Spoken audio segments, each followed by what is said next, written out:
Aquí comienza La Buena Esperanza, una guía para el duelo, para todos aquellos que han perdido un ser querido, con la conducción de Arlex Cardona, consejero de duelo certificado. Un dolor acompañado es una carga más ligera.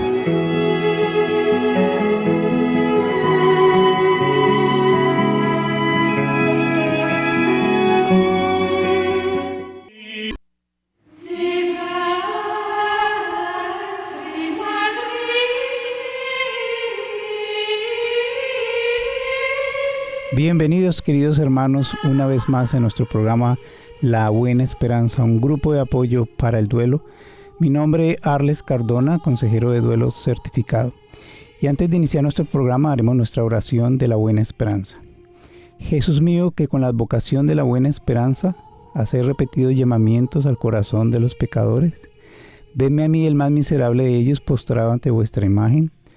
Os complacéis, Señor, en prodigar beneficios, favores y gracias, sin cuento a los que acuden a ti con fe y amor. Yo os amo, creo y confío en vos, y en esta oración vengo a pediros protección en mi necesidad, y a recordaros vuestra promesa, ya que el solo nombre que habéis escogido es formal y valiosísima promesa para vuestros devotos. Amén. En el día de hoy tenemos una enfermera registrada de hospicio. Ella se llama Nadine Aira, y para la comunidad cubana que nos escucha, sepan que ella es de Cuba. ¿De qué parte de Cuba, Nadine?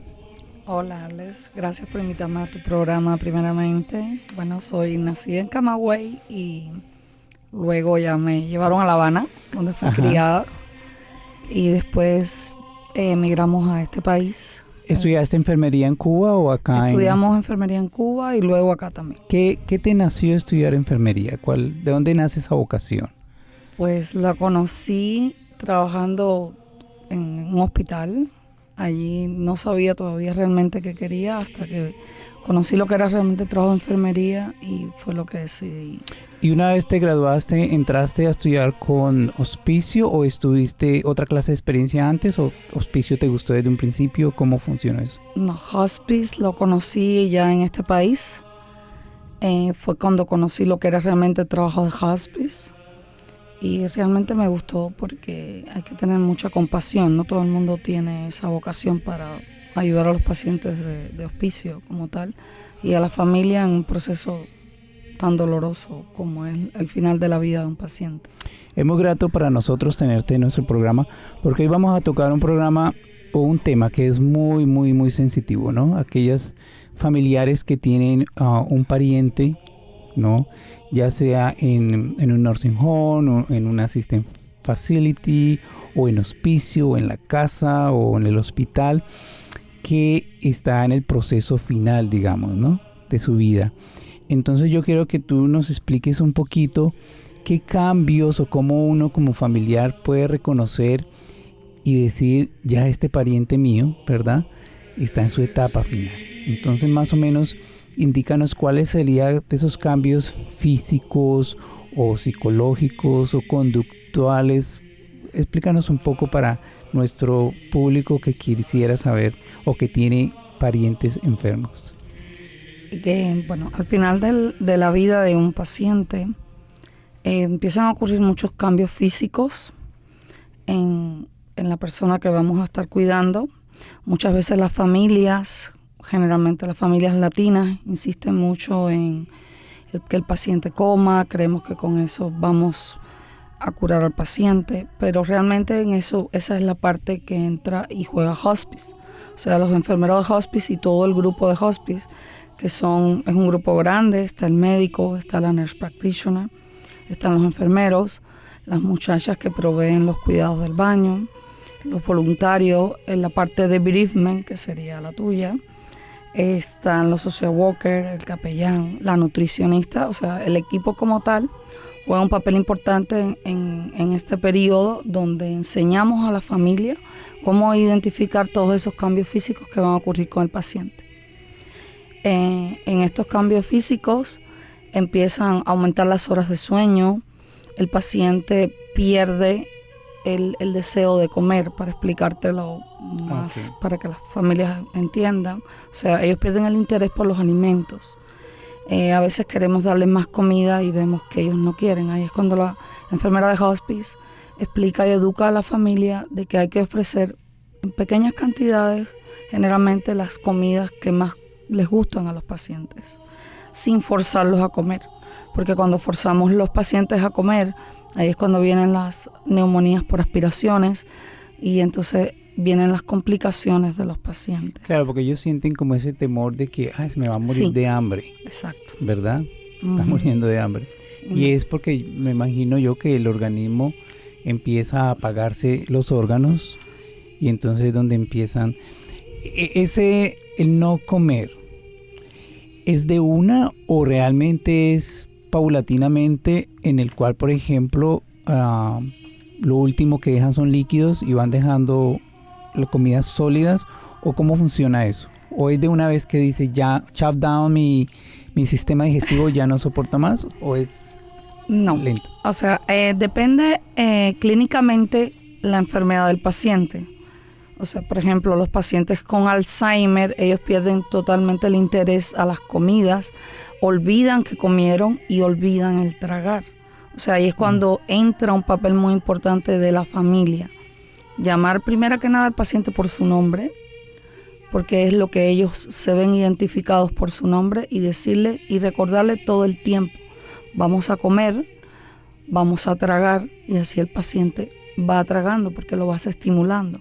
Pero ahí paulatinamente el paciente va dejando de tragar.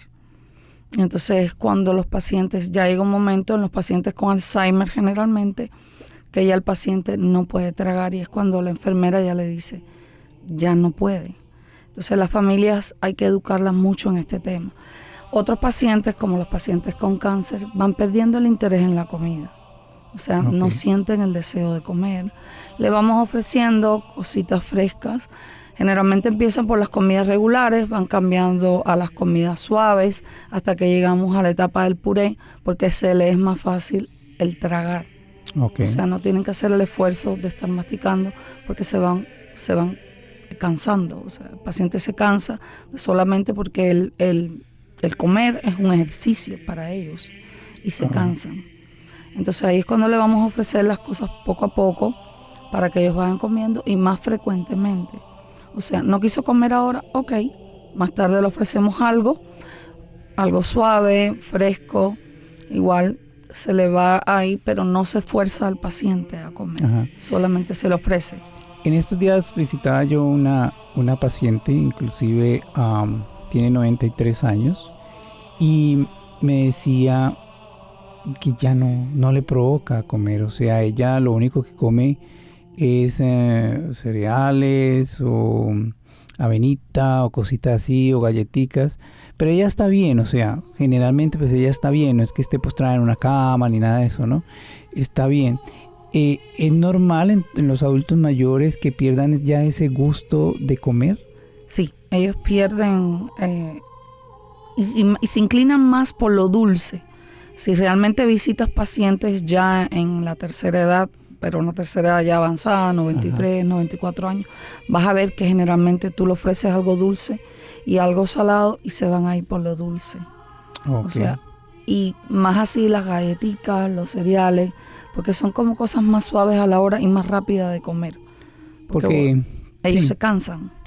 Yo viví la experiencia con papá. Papá pues tenía 87 años y, como le he comentado, él quiso la eutanasia.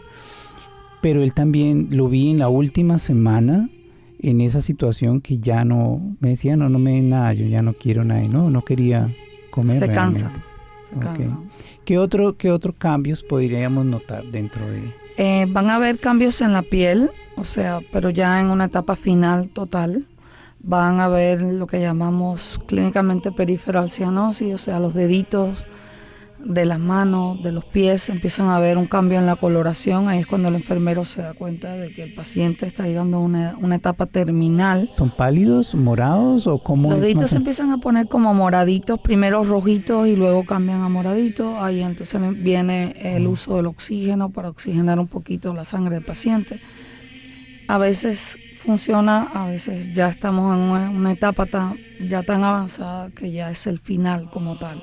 Entonces ahí es cuando empieza todo el team a jugar un papel muy importante, porque muchas familias no están listas para esto.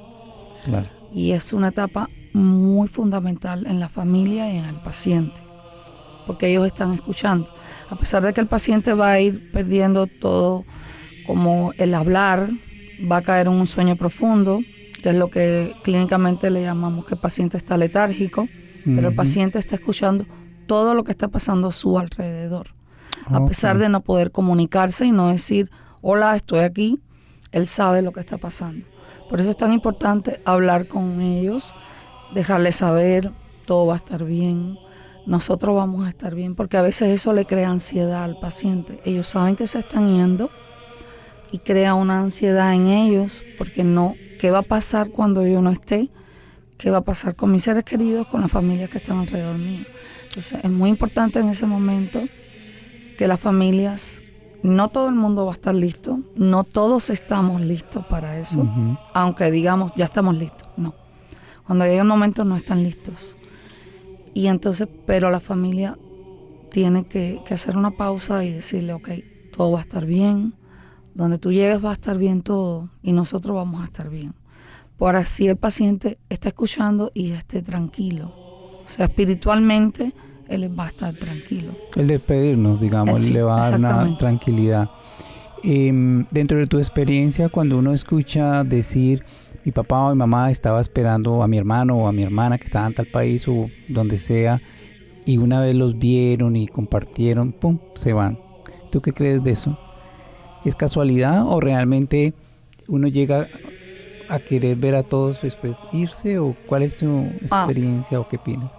Clínicamente, o sea, el paciente empieza a tener alucinaciones, empieza a ver, sí, he visto mucho pacientes que empiezan a nombrar, o sea, familiares, seres queridos cercanos, que se han ido, que ya no están, y sí lo empiezan a ver. Espiritualmente sí puede que el paciente los esté viendo, o sea, ahí es cuando se habla mucho con él. Ahí es cuando entra la importancia de que la familia hable con ellos. Okay. Le diga, estamos aquí, estás con todos tus seres queridos, porque es muy importante para ellos. Que se vayan sin miedo, exactamente, ¿no? Sin temores. ¿Qué otro tipo? Y por ejemplo, bueno, el sueño letárgico, tú lo llamas, ¿verdad? ¿Se llama? Sí, o sea, el paciente entra en una etapa de letargo que no despierta, o sea, estamos dormidos.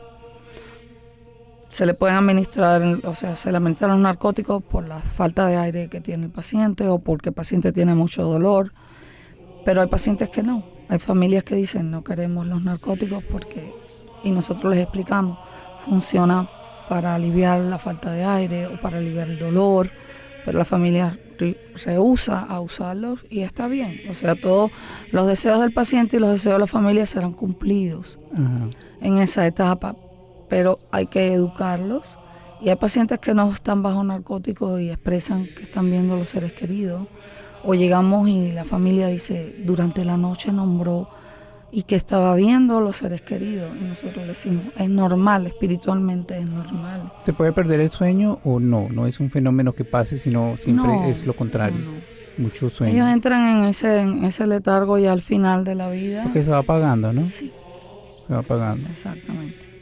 Entonces tenemos el perder el deseo de comer, tenemos el sueño letárgico, que ya se mantienen más dormidos que despiertos, cambios en el color, el pigmento de la piel también. Rojo y después moradito, tú dices. En los ojos, ¿hay algún cambio en los ojos? Generalmente el paciente empieza como que a tener, la familia te dice, tiene la mirada perdida, o sea, no, o sea, el paciente está así en ese letargo, tiene la mirada fija, pero sí hay contracción en las pupilas, o sea, si nosotros hacemos un examen de enfermería hay contracción de las pupilas, pero el paciente está dormido. También tenemos los cambios a nivel pulmonares. Y perdón, ¿y el brillo de los ojos cambian? Que a veces yo he escuchado que dicen que se opacan, me supongo que ya es en la última etapa. Sí, porque hay resequedad ocular. O sea, ok. Entonces, o sea, vamos enseñando a las familias todo lo que va pasando. Claro, y me supongo que para la familia es un poco traumático saber de todos esos cambios, ¿no? Exacto. Tratamos de explicarle a medida que ellos van pasando por esto, en terminología que ellos van entendiendo. Claro, y no todo de una, ¿cierto? No, Ustedes no, no debe dicen- ser. No, ok. También tenemos cambios a nivel pulmonar. Hay pacientes que empiezan a tener cambios muy drásticos a nivel pulmonar. Ahí empieza igual el juego de la enfermera, mantener al paciente cómodo, porque eso es lo que Hospice crea. O sea, hay que tener al paciente cómodo, Ujú. que no tenga dolor, libre de infecciones, y entra todo ese proceso. O sea, entre la enfermera, entre el médico, constantemente la enfermera está en contacto con el doctor. ¿A qué se debe a veces, Nadine, de que los pacientes dicen los pulmones se les llenaron de agua? Aún estando quietecitos y eso, ¿a qué? Ok, pues hay cambios en los ruidos, se empiezan a escuchar los roncos, son como, Oh, a ver cómo explicarte, como que empiezan a haber otros ruidos que no son los normales. ajá. Entonces por eso tratamos, es dependiendo clínicamente qué enfermedad tiene el paciente. Por eso es tan importante igual no alimentar, o sea, no forzar al paciente a comer. Ajá, Porque vienen las neumonías por aspiraciones, cuando vienen esos ruidos muy fuertes ajá. y dicen, ay, pero estaba bien hace 2 días y después que comió empezó a toser y a toser, a toser y entonces se ha puesto malito en los últimos 2 días. Entonces ahí vienen las neumonías. Oh. Entonces son esos cambios drásticos que escuchamos a nivel pulmonar. ¿Pero es porque se ahogan? ¿O simplemente por el hecho de comer le viene la Porque la neumonía? comidita, o sea, la comida generalmente cuando el paciente empieza a toser se va al pulmón. O sea, entonces igual que Oh. los líquidos, por eso le decimos, hay que darle los líquidos poco a poco. Entonces viene el cambio de los fluidos, cómo se los vamos a dar. O sea, si están normal, como agua normal, o viene la administración de lo que llamamos el thickening fluid, o sea, la consistencia de los fluidos las vamos cambiando.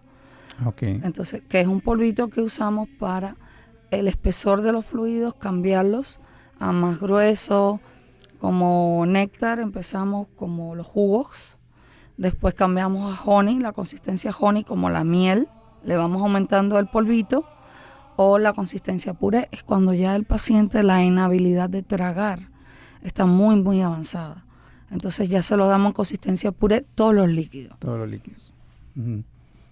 Ok. Entonces evitamos todas estas complicaciones en el paciente, las neumonías por aspiraciones, que el paciente empiece a toser, entonces la familia a veces toma miedo y dice, ay, no le voy a dar más líquido. No, entonces le decimos, a ver, el paciente está tragando. Bueno, sí, ok, entonces hay que seguirle dando líquidos, porque no podemos dejarle de ofrecer si el paciente todavía traga. Sí, porque va a dar mucha sed también, ¿no? Exacto, o sea, Se- hay se una resequedad en la resequedad a boca. nivel bucal porque si el oxígeno generalmente provoca esa resequedad bucal. O sea, Ok. y igual las medicinas que ellos empiezan a tomar. Pero siempre se recomienda cuando tienen dolor, darle medicamento. Sí. Morfina es lo que... Generalmente se le da agua y otras medicinas que el doctor manda y entonces tratamos de mantener al paciente confortable todo el tiempo. Todo es la orden del doctor. Oh, ok, Nadine, estimado público, se nos acaba el tiempo, como siempre, el tiempo es muy corto. Enfermera Nadine, gracias por venir a nuestro programa y la tendremos en el próximo programa. Y los dejo con los tips del doctor Jorge Gómez Calles desde Medellín, la importancia de la espiritualidad para el duelo. Hasta pronto. Cuando enfrentamos la adversidad, una pérdida, un duelo, uno de los momentos más difíciles que vivimos es la ruptura de nuestra relación con una divinidad, con Dios, con un espíritu sagrado que creía que nos acompañaba.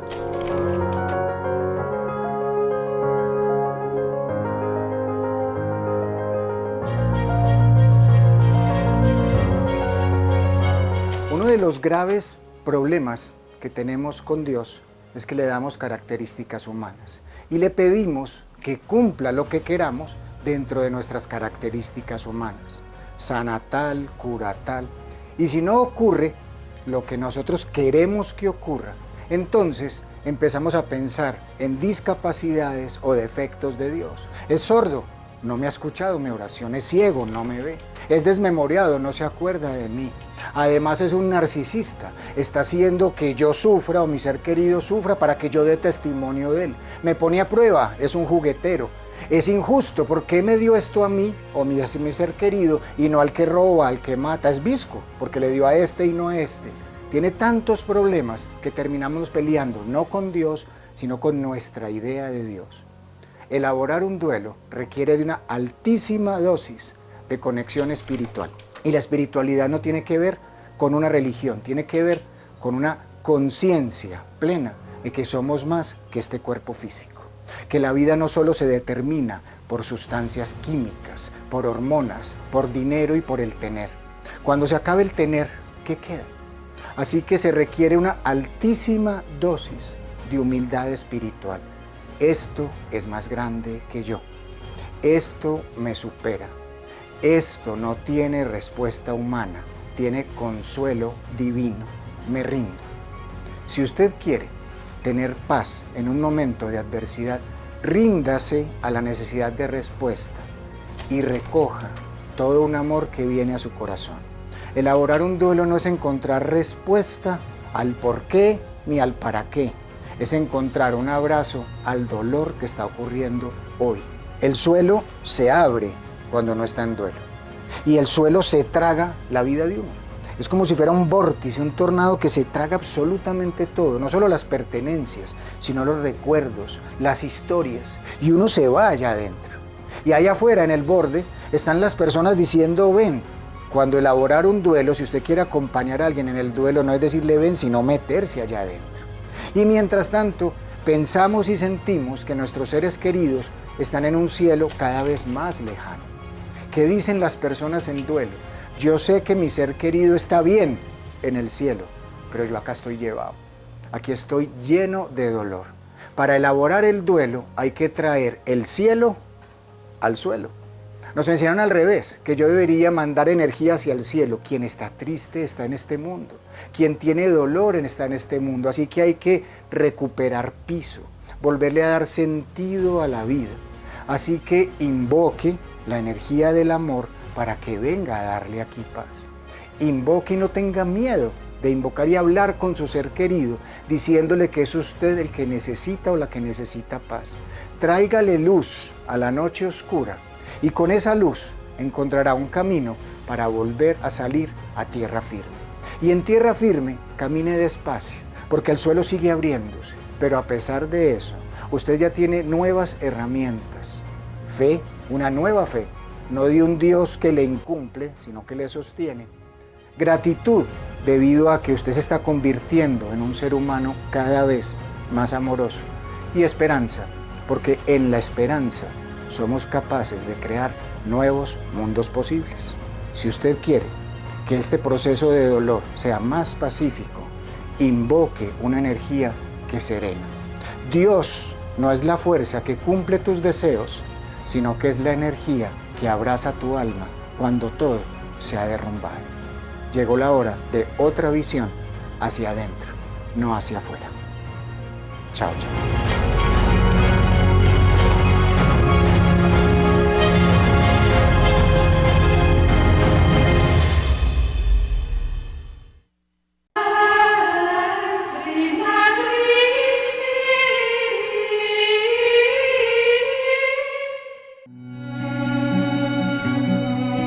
Hemos presentado La Buena Esperanza, una guía para el duelo, para todos aquellos que han perdido un ser querido, con la conducción de Arlex Cardona, consejero de duelo certificado. Un dolor acompañado es una carga más ligera.